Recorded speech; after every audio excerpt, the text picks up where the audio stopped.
Dear friend, heard that you are coming to live in Hong Kong. Welcome. And I like to share my life here, as well as some images with you. I still remember the moment 3 years ago, when I found out that I would come to live here.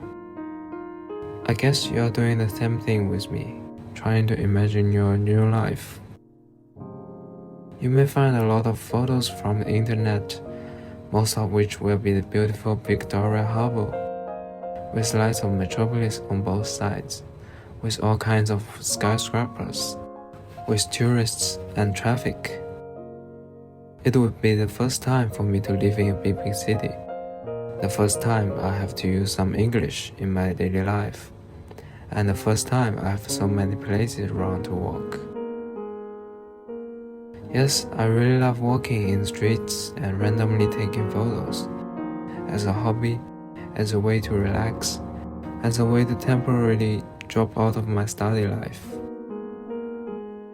Just in a blink of an eye, 3 years have passed, and tens of thousands of photos have been produced from my work everywhere. And I found that my photos have completely altered the images of the city in my mind.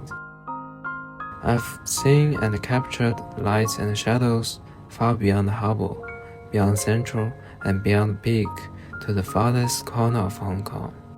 And the photos of bank towers and the impression of metropolis have been buried with fragments of everything I met in streets. The urban artifacts has turned into scenes, landscapes, and monuments.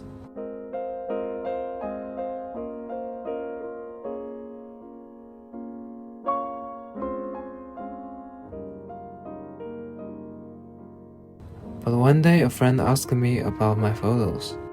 Are they taken in Hong Kong? Yes, why? I go back to my photos and realize that they had come to a strange level. Through camera, I can easily choose what I'm going to include in the photos. I can keep all distractions out of my lens. I can wait until nobody are passing by, blocking the subjects. I can frame a small interesting part out of a huge nonsense.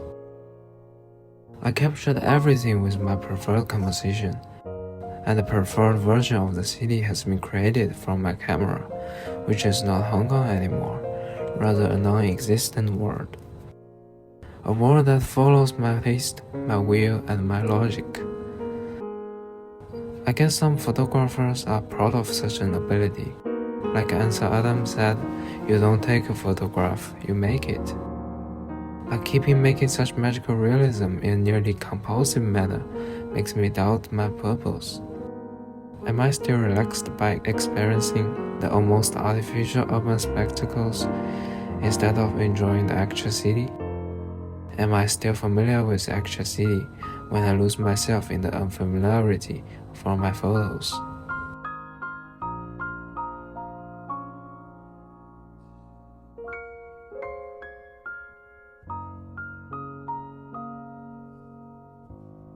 This reminds me of my internship last year. Required by my department, I wrote my first resume for applying intern positions. I guess most of you have done similar things. I piled up all kinds of programming skills I had learned. I stated that I was interested in coding, software development, and solving problems. Basically, I provided a programmer version of me for them, since no one would be interested in my skills in photography and love in walking. Then that version of me went to work in a system maintenance team, read command lines and wrote scripts, and assisted my colleagues to take care of servers running somewhere kilometers away. And I would shift out of that version of me immediately after the working time ended. I would walk around the office towers during lunch break. I would turn to multimedia computing and architecture after I returned to my residence. So I guess my conclusion will not be doubting the significance of the images we created, but to suggest a balance instead. It's understandable that we need images everywhere. The job application needs an attractive resume, the office needs a good working atmosphere, The photography needs a creative content. The city needs a fascinating representation. It's a balance to be maintained between making a living and making a pause to keep us from being exhausted or being lost in the world of images. And of course, this letter is also a kind of image for you, as my version of what life could be like here. So I just hope you could find your own images, your own balance, and enjoy your own life here. Best wishes, Leo.